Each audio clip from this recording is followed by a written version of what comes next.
काफी ऑड है ना कि किसी कंट्री के प्रेसिडेंट को डोनाल्ड ट्रंप ने किडनैप करके यूएस ले गए हैं और उस कंट्री के लोग सेलिब्रेट कर रहे हैं इस एक्ट को, जिस एक्ट को एक्ट ऑफ वार समझना चाहिए अपनी कंट्री के अगेंस्ट, और वहीं वहां के लोग सेलिब्रेट कर रहे हैं इस किडनैपिंग को। इसका रीजन सिंपल है। आप सोचो कि वेनेजुएला के पास वर्ल्ड का सबसे ज्यादा ऑयल रिजर्व था, लेकिन वहां के लोग अभी इलेक्ट्रिसिटी, पानी, सब बेसिक फैसिलिटीज के लिए तरस रहे हैं, और ये काफी पास से। और आप सोचो कि वेनेजुएला ओपेक का फाउंडिंग मेंबर है, वो अपना गोल्डन पीरियड एंजॉय कर रहा था जब उनके पास ऑयल प्राइसेस बूम पे थी।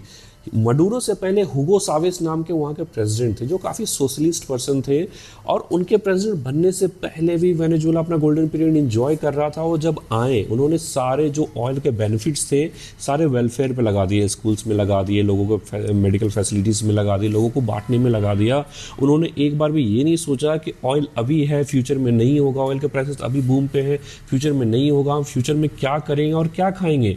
सेम पैरेलली अरब कंट्रीज अपने इंफ्रा को डेवलप कर रहे थे, वर्ल्ड में अलग अलग बिजनेस डेवलप कर रहे थे, ताकि ऑयल अगर खत्म होता है तो फ्यूचर में हम एक अच्छे कंट्री की तरह, स्टेबल कंट्री की तरह रह पाए।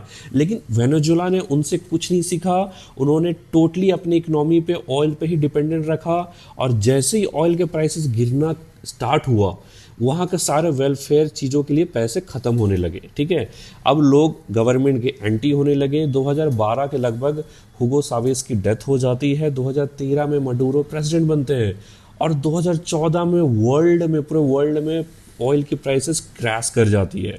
सोचो, एक कंट्री टोटली डिपेंड करता है ऑयल पे, और पूरे वर्ल्ड में ऑयल की प्राइसेस क्रैश कर जाती है, पूरी कंट्री सड़क पे आ चुकी थी।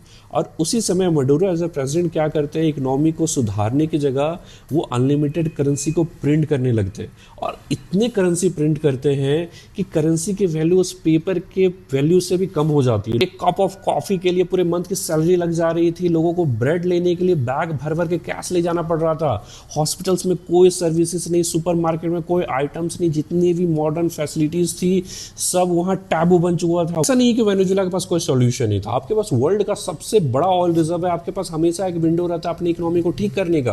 लेकिन आपने, वहां के प्रेसिडेंट ने इकोनॉमी ठीक करने की जगह इकोनॉमी को डोमिनेट करने की, अपने लोगों को डोमिनेट करने की सोची, सारी जितनी भी प्रॉब्लम्स हो रही थी अपने लोगों को सबको इग्नोर करते हुए उन्होंने पैरेलली यूएस को, वर्ल्ड का रिचेस्ट पावरफुल कंट्री को चैलेंज करते रहे, काफ़ी सारे स्पीच दिए कि डोनाल्ड ट्रंप, मैं वेट कर रहा हूँ यहाँ पर, आप आके दिखाओ। और उसी समय वो चाइना को सपोर्ट करते गए अपने ऑयल से। ऑफ कोर्स काफ़ी टाइम से एंटिसिपेटेड था कि ये होना ही था।